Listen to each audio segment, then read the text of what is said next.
Hi everyone, Anthony Fantano here, internet's busiest music nerd. And yeah, just a little quick question here for you, something I've been wondering about. I'm curious as to whether or not location, where you are geographically, is going to continue to be a very relevant factor into the future when it comes to making it in the music business and getting your music out there, getting people to listen to your music. I am someone who comes from a place that is not exactly well known for its music scene internationally or nationally. You know, really even locally, a lot of people from Connecticut don't even really know that there is a music scene. But those of us who have taken part in it do enjoy what little of it there is, but it has been growing over the past few years, and I do think that is due a lot to actually the internet. The fact that a wider array of people out there right now have more access to alternative forms of music, whether it be rock, pop, electronic, hip-hop, metal, what have you. Now don't get me wrong, there are artists who are from Connecticut whose music I appreciate greatly.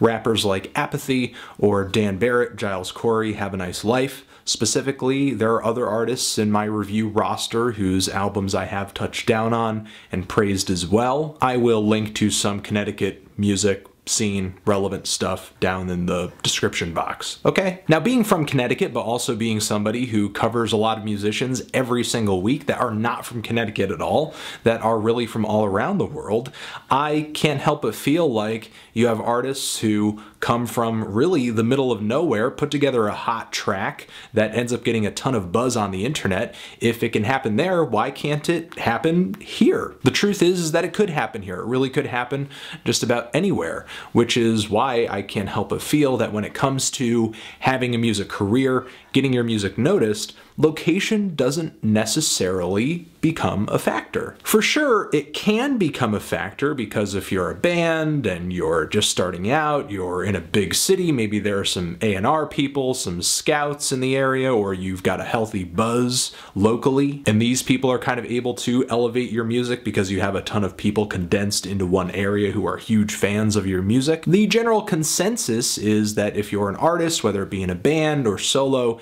and you are participating in a huge, big, healthy, vibrant music scene, your chances of being noticed have increased. Maybe the probability is a little bit higher, but I think it's getting to a point where not only is the probability just as high, if not higher, participating in putting your music onto the internet, just making a really good album release and just putting it out there, or just a quality single, maybe a music video, whatever the content is and wherever it comes from, the potential for you to take off is there. Even if it's with a small subgroup of people who are into a particular niche genre. And the thing is, not only can this happen in just some kind of random small town in America or just a place that's not really well known for its music scene, whether it be a city or whatever, but Americans are seeing songs from other countries becoming huge hits on the internet, and then all of a sudden they're being played on the radio over here, which isn't a bad thing at all. I actually think it's interesting that in the next few years, maybe the internet will do us a lot of good in terms of breaking down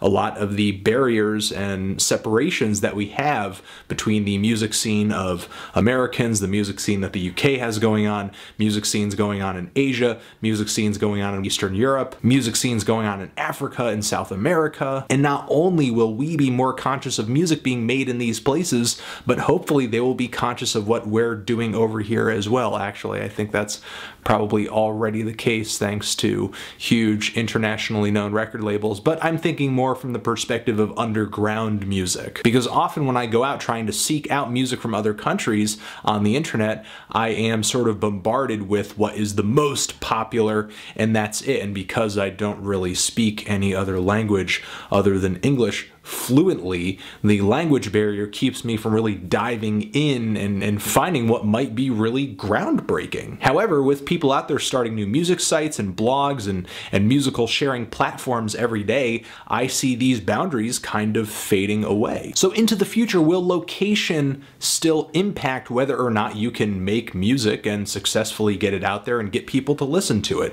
Will you be better off as a rapper in New York City or as a rapper in Portland, Maine? Let me know what you think. Anthony Fantano, location, music, forever.